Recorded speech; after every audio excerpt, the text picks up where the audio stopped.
파사트 GT의 운전 모드가 4가지로 주어지고 있습니다. 기어 노브 옆 왼쪽에 있는 모드라는 버튼을 한번 누를 때마다 이제 드라이브 모드가 바뀌는데요. 에코, 노멀, 또 한번 누르면 스포츠, 그 다음에 사용자 설정에서 이런 부분을 변경할 수가 있습니다. 사용자 설정 부분 같은데 잠시 뒤에 다시 도는데, 사용자 설정 가서 이 조정을 눌러보면 위에 조향이나 구동 유닛 이런 거, 그리고 어댑티브 크루즈 컨트롤 설정을 노멀로 할 거냐 뭐 스포츠로 할 거냐 이런 것들, 조향을 좀 더 민감하게 하겠다. 근데 파사트 GT 타보면서 이 스티어링 휠이 굉장히 가볍다는 느낌을 좀 많이 받거든요. 저한테는 사람마다 다를 수 있기 때문에 조향 모드를 약간 좀 더 무겁게 스포츠 모드로 설정하는 게 저한테는 좀 더 편안해 보입니다. 이런 식으로 이제 바꿀 수도 있고요. 구동 유닛도 스포츠로 할 것인지 뭐 이런 설정이 하나, 둘, 셋, 넷, 5개 정도를 사용자 설정에서 변경할 수가 있게 되겠습니다. 에코 모드 같은 경우에는 스티어링 휠 자체가 굉장히 가볍습니다.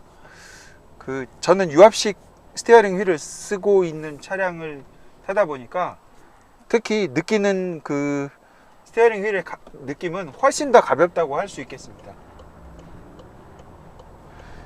굉장히 이제 가볍게 느껴지고요. 그리고 그 엑셀을 밟으면 엑셀 반응이 한 템포 늦습니다. 뭐 확 밟아도 엥 해야 되는데 천천히 잉 하는 뭐 이 정도 이렇게 반응이 좀 늦게 나온다고 할까요? 좀 답답한 감이 있고요. 주행을 오래 하다 보면 엑셀 페달에서 다리를 놓는 게 발목이 제법 아픕니다. 그런 정도를 반응을 보여주고, 뭐 기어 변속도 빠른 것 같지도 않고 뭐 그런 상태가 에코 모드고요.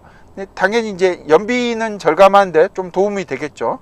급출발 이런 거 방지해 주게 되니까요. 이 버튼을 누르면 360도로 볼 수가 있고요. 후진하게 되면 자동적으로 보여지는데요. 이렇게 멈췄을 때 이런 거 볼 수 있는 부분도 재밌는 부분 중에 하나입니다. 그리고 모드를 또 한번 눌러서 지금 이제 노멀로 바꾸어 보면, 노멀로 지금 바뀌었죠. 그러면 기어 변속 타이밍이 이게 DSG 6단, 그러니까 듀얼 클러치죠. DSG 6단 변속기인데요. 변속 타임이 좀 더 빨라집니다. 그러면서 스티어링 휠도 아까보다는 좀 무거워졌습니다. 그렇지만 여전히 가볍습니다. 그리고 노멀 상태인데도 주행을 계속 하다 보면은 발목이 이것도 여전히 좀 아픈 느낌을 좀 받거든요. 주행을 계속 하다 보면은 엑셀을 못 받게 차가 누가 뒤에서 이렇게 천천히 끄집어 당기는 듯한 그런 느낌을 받습니다. 아무래도 연비를 좋게 하기 위한 그런 설정 부분이 아닌가 생각됩니다. 노멀 상태로 그냥 일반적인 상태에서 주행을 하면 되겠고요. 이제 마지막 단계 스포츠 모드가 있는데요. 드라이브 모드 눌러서 스포츠로 이렇게 변경을 했습니다. 그러면 변속 타이밍이 확실히 빨라집니다. 그리고 엔진 소음도 제법 커지죠. 뭐 달리려고 한다고 좀 느끼게 하는 부분이 있습니다. 그렇다고 스포츠 모드로 놓으면 차례가 완전히 달라지는 그런 정도는 아닙니다. 다만 변속 타이밍이나 이런 걸 좀 더 조절하게 하고 하는 그런 부분이 있습니다. 스포츠 모드에 들어가도 역시 엔진 스타트 스탑은 동작하게 됩니다. 어떤 차량 같은 경우에는 스포츠 모드에 동작하게 되면서 엔진 스타트 스탑 자체가 비활성화되는 경우가 많은데, 파사트 GT 같은 경우는 그런 부분에서 뭐 아무래도 연비 절감에 최대한 맞춰지지 않았을까 하는 생각을 하게 됩니다. 스포츠 모드로 놓으면은 액티브 인포 디스플레이 계기판에 드라이브 모드 설정하는 게 S자로 바뀌게 됩니다. 그 드라이브 모드에 따라서 설정하는 게 좀 바뀌는데요. 에코 모드 같은 경우는 E, 알파벳 E하고 숫자 1, 2, 3, 4가 되겠고요. 일반적인 노멀 상태면 D, 1, 2, 3, 4, 5 이렇게 되겠고, 스포츠 모드는 S 모드. 그리고 기어 노브를 오른쪽으로 드라이브 상태에서 이렇게 딱 치면 매뉴얼 모드로 바뀌어서 M123 이렇게 바뀌게 됩니다. 스포츠 모드로 이렇게 바뀌게 되고요. 변속 타이밍이 아무래도 빨라지죠. 엔진 소음도 좀 더 커지고, 아까도 말했듯이 그렇게 2.0 TDI가 폭발적인 힘을 발휘하는 것 같지는 않습니다. 그냥 단지 좀 더 강력하다, 에코나 노멀보다 좀 더 강력하다, 그 정도로만 판단하면 될 것 같습니다. 브레이킹은 초기부터 민감한 편입니다. 그렇다고 민감하지만 끝까지 밟았을 때 미끄러지는 것 같지는 않습니다. 현재 쓰고 있는 타이어하고 브레이킹하고 하는 점 봤을 때 아주 잘 정지합니다. 달리면서 제법 속도를 내고 좀 많이 돌려봤는, 차량을 이곳저곳 돌려본 상태로 했는데요. 돌려봤는데 비명을 잘 안 지르더라고요. 지금 이 모델 같은 경우에는 포모션 프레스티지인데요. 여기에 장착된 타이어가 235 40R 19인치 타이어가 들어가 있습니다. 제법 높은 속도로 돌려봤는데도 비명을 잘 안 지를 정도로 잘 잡아준다고 할까요? 브레이크도 초기 상태에서 민감하고 끝까지 꾸준한 상태라고 할 수 있겠습니다. 믿고 브레이킹 할 수 있다는 그런 의미가 되겠죠. 그리고 사륜구동이다 보니까 코너에서 아주 트랙을 달린 상태는 아니지만 코너를 제법 돌아보면 웬만한 코너에서 잘 미끄러지지가 않습니다. 그리고 잘 잡아주고요. 타이어 각도에 따라서 타이어가 비명을 지르거나 안 지르거나 할 텐데요. 웬만큼 돌려서 웬만한 속도에 타이어가 비명 지를 일이 없을 것 같습니다. 그만큼 회전 구간에서도 잘 잡아준다고 할 수 있겠습니다. 그리고 스포츠 모드나 이렇게 놔도 제법 달리는 맛을 느끼기에는 부족합니다. 그래서 정작 제대로 달리고 싶다고 느끼려면은 이 차량에는 이제 스티어링 휠 뒤쪽에 패들 시프트가 달려 있기 때문에 M 모드로 놓고 그리고 주행하면은 제법 짜릿하게 달릴 수 있습니다. 높은 토크를 이용해서 2단에서 3단으로 바꿨고요. 높은 토크를 이용하는 거죠. 이 엔진 2.0 TDI 같은 경우에는 190마력에 40.8kgm의 최대 토크를 보여주기 때문에 단 최대 토크가 발생하는 시점이 1900에서 3300rpm이니까 그 점을 유념해 두고 그 구역에 갔을 때 변속을 해주면 차량을 맥시멈 토크까지, 최대 토크까지 끌어올리고 주행할 수 있는 좀 강한 토크감을 누리는, 좀 더 재미있는 주행을 할 수 있다고 하겠습니다.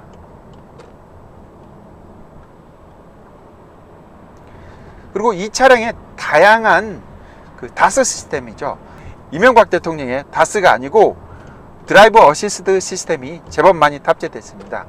특히 좋은 게 레인 어시스트라는 반자율주행에 가까운 스티어링 휠도 조절하고, 그러니까 기본적으로 어댑티브 크루즈 컨트롤입니다. 앞차하고 간격을 맞춰서 속도를 줄이고 느릴 수 있는 어댑티브 크루즈 컨트롤에다가 조향까지 해낼 수 있고 차선을 유지하게 되는 레인 어시스트라는 그런 드라이브 어시스트, 운전자 보조 시스템이 들어가 있는데요. 이걸 동작시키면 제법 편하게 주행이 가능합니다. 그리고 이번에 파사트 GT가 나오면서 굉장히 많은 드라이브 어시스트 시스템이 많이 들어갔는데요. 드라이브 어시스트 시스템을 동작하기 위해서는 스티어링 휠 바로 밑에 보면 버튼이 이렇게 조그마한 칼럼 하나 있는데요. 그 위에 튀어나온 버튼 한번 딱 누르면 바로 보조 시스템, 드라이브 어시스트 시스템이 뜨게 됩니다.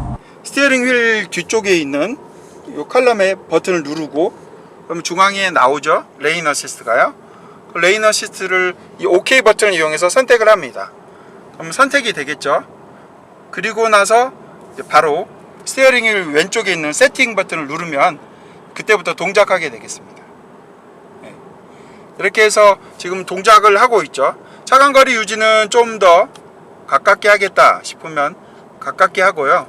속도도 높이겠다 그러면 이 버튼을 이용해서 한 5km, 여기 보이시죠? 초록색 화살표 같은 게 있는데요. 그 화살표 같은 거를 쫓아가면서 하게 됩니다. 제대로 인식을 못한 것 같아요. 예. 레인이 인식되면 파란색으로 바뀝니다. 그때부터 세팅하면 이제 제대로 동작하게 되겠습니다. 속도 세팅을 한 70km를 하고 다시 따라가 보겠습니다. 중간에 레인이 이렇게 없는 데가 있어요. 끊길 때 같은 데 지나갈 때면 오동작을 해서 바로 쫓아 못 가는, 그럴 때 조심을 해야 됩니다. 다시 이런 상태로 추적해서 가면은 지금 상태로 이렇게 가게 되고요. 74km로 세팅되어 있어서 지금 따라가고 있습니다.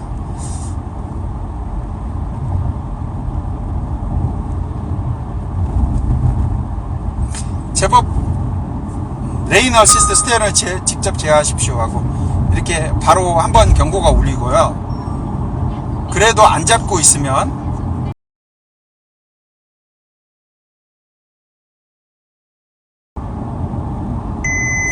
아주 크게 더 경고음을 더 크게 합니다. 그래도 안 해서 브레이크를 잡게 됩니다. 한번. 그래서 순간적으로 차를 이렇게 운전자를 깜짝 놀라게 할 상태를 유지하게 됩니다.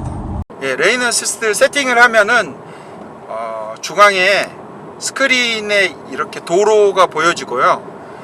그 앞차와의 거리 단계는 한 5단계로 조절이 가능합니다. 이쪽 스티어링 휠 버튼을 갖다가 누르면 하나, 둘, 셋, 넷 이렇게 총 5단계 정도로 시간이 좀 지나면 이렇게 경고음하고 경고 메시지가 클러스터에 뜨게 됩니다. 레인을 정중앙을 찾아간다기보다는 레인의 우측 쪽을 지금 따라가고 있습니다. 항상 다시 또 잡으라고 이렇게 경고를 주네요. 경고를 한 3번까지 주고 3번째까지도 안 잡을 경우에는 바로 브레이크를 살짝 잡게 됩니다. 운전자가 깜짝 놀라게 돼서 자연스럽게 스티어링 휠을 잡게 됩니다.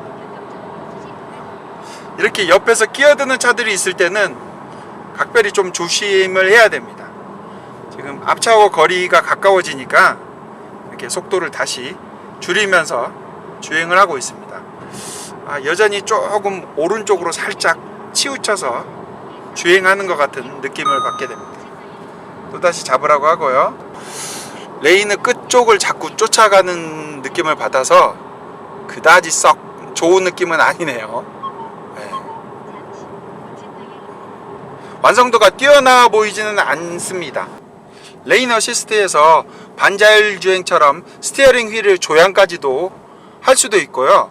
조향은 자기가 하고 단지 이제 다리만 좀 편하게 가겠다 할 경우에는 어댑티브 크루즈 컨트롤을 세팅을 하면 됩니다. 어댑티브 크루즈 컨트롤 세팅이 간단합니다. 버튼이 있는데요. 이 버튼을 갖다가 누르면 중간에 이렇게 창이 뜹니다. 그래, 레인 어시스트 하겠다 하면은 레인 어시스트 선택하고, 레인 어시스트가 아닌 어댑티브 크루즈 컨트롤만 하겠다 하면은 레인 어시스트 선택을 해제하면 됩니다. 이렇게 레인 어시스트가 해제된 상태에서 그러면은 어댑티브 크루즈 컨트롤이 되는 거죠. 여기 스티어링 휠 쪽에 보면은 이게 속도 제한하는 거하고 어댑티브 크루즈 컨트롤 세팅하는 게 이렇게 있습니다. 어댑티브 크루즈 컨트롤로 세팅된 상태에서 레인 어시스트가 아닌 그냥 이쪽에서 세팅만 해주면 차간거리를 조절을 하고요. 이렇게 차간거리를 조절하고 세팅을 하게 되면 이제 발은 편안하게, 여기 보시면 발은 놓고 속도에 맞춰서, 그 대신 스티어링 휠은 운전자가 조절해 줘야 됩니다. 이렇게 맞춰서 가게 되는 거죠.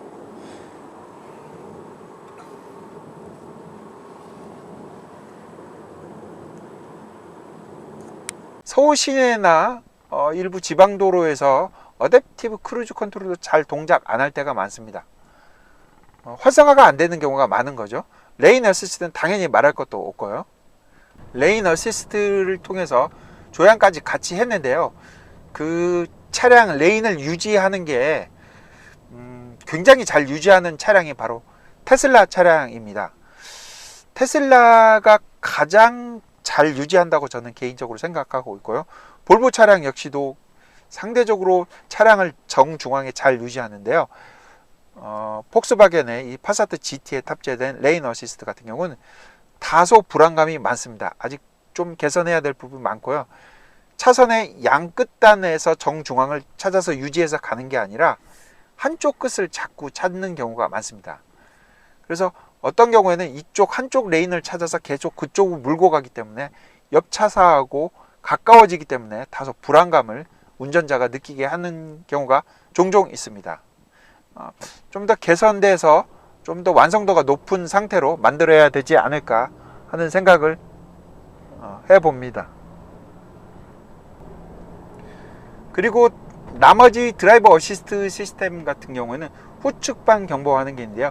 후측방 경보하는 거 같은 경우에는 옆에 사이드 미러 안쪽에 큰 라이트가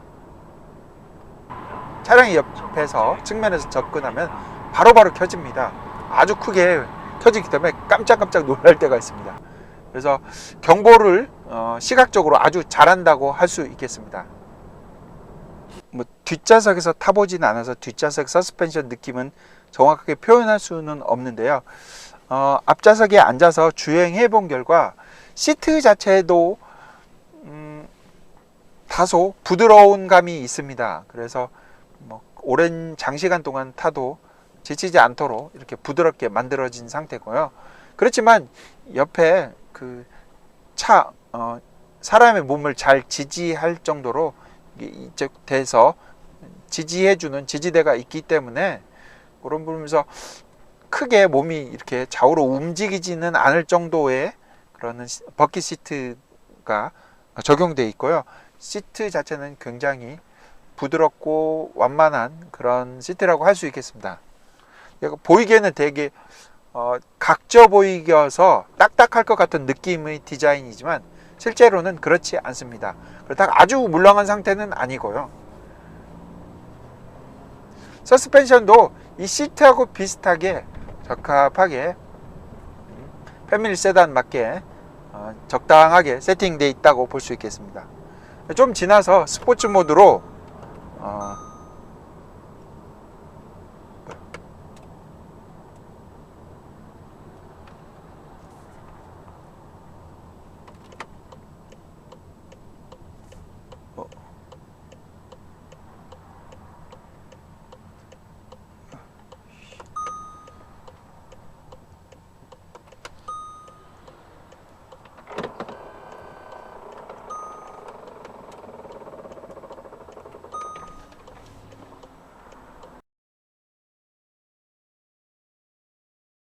좀 지나서 스포츠 모드로 네, 방금 보셨죠? 주행하다가 무슨 일이 있었냐면요, 도로 한가운데 멈춰서게 됐거든요. 멈춰선 이유가 주행하다가 드라이브 모드를 변경하겠다고 이 드라이브 모드 버튼을 눌러야 되는 게 앞에 엔진 스타트 스탑 버튼을 눌러서 차량이 갑자기 멈추게 된 겁니다. 그래서 당황한 나머지 엔진 스타트 스탑 버튼을 몇 번 누르다가 파킹에 다시 넣고 시동 거는 상황이 벌어졌습니다. 이 엔진 스타트 스탑 버튼이 이 드라이브 모드에 가깝게 있다 보니까 이런 실수나 갑자기 꺼버리는 일이 발생할 수가 있네요. 그래서 아무래도 저 개인적인 생각으로 엔진 스타트 스탑 버튼을 좀 더 이쪽 부분이나 이런 데로 바꿔야 되지 않을까 하는 생각을 해 봅니다. 드라이브 모드 변경하다가 실수로 이렇게 눌러서 꺼버리는 경우가 있습니다. 확인 안 하고 그냥 맞겠지 하고 이렇게 손으로 누르다 보면 그런 경우가 발생하게 됩니다. 요거 좀 개선했으면 어떨까 하는 생각을 하게 됩니다. 차량 앞부분의 특징적이죠. 이제 공조장치가 길게 돼 있는데요. 이게 그때 아우디 Q7이 몇 년 전에 출시할 때도 이렇게 길다란 공조장치를 보였는데요. 뭐 아우디를 따라가는 것 같습니다. 전체적인 액티브 인포 디스플레이하고 이런 터치하는 것, 이런 것들이 폭스바겐 같지 않은 아우디스러움을 굉장히 많이 가졌다고 하겠습니다. 그리고 드라이브 어시스트 시스템까지 많이 들어가서 굉장히 다양한 기능을 하게 되는 파사트 GT가 됐다고 할 수 있겠습니다. 그러니까 아우디하고 폭스바겐하고 어떤 경계가 그다지 명확해지지 않은 차량이라고 할 수 있겠습니다. 이 차량에 보면 좀 재미있는 요소가 많이 들어가 있습니다. 그 중앙 센터 모니터에 칼을 눌러서 이 선택하는 데가 있는데, 여기에 스포츠 상태로 해서 출력 모니터 이런 것들이 보여지게 되거든요. 출력 모니터도 보여지고, 그리고 랩 타임도 잴 수가 있게 되겠습니다. 뭐 간단히 랩 타임을 한번 재볼까요? 노멀 모드로 해놓고 랩 타임 하고, 노멀로 세팅이 됐고요. 자동차 랩 타임을 한번 여기서 쓴 상태에서 한번 재보도록 하겠습니다. 뭐 랩 타임은 물론 손으로 해야 됩니다. 그리고 엔진 스타트 스톱도 비활성화 시키고요. 그리고 한번 달려보도록 하겠습니다. 완전히 멈춘 상태에서 출발하게 랩을 누르고 해야겠죠.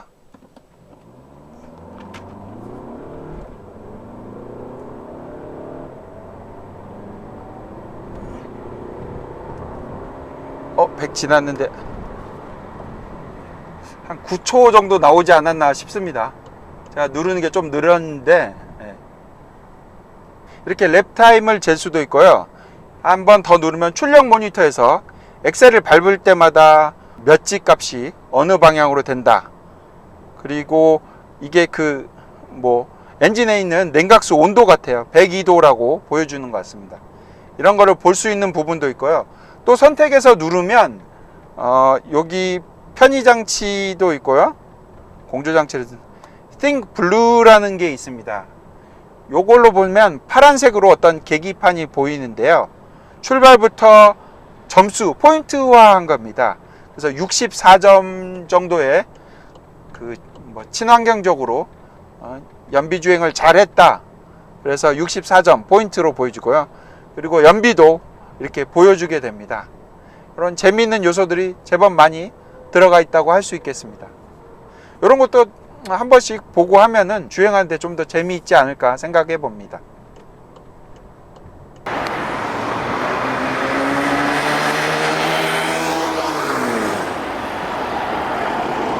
8세대 파사트 모델인 파사트 GT를 짧게나마 1박 2일 정도로 시승을 해 봤는데요. 전체적인 느낌은 편안한 느낌, 다양한 편의장치들을 갖춘 아우디를 따라가는 패밀리 세단 정도로 표현하면 될 것 같습니다.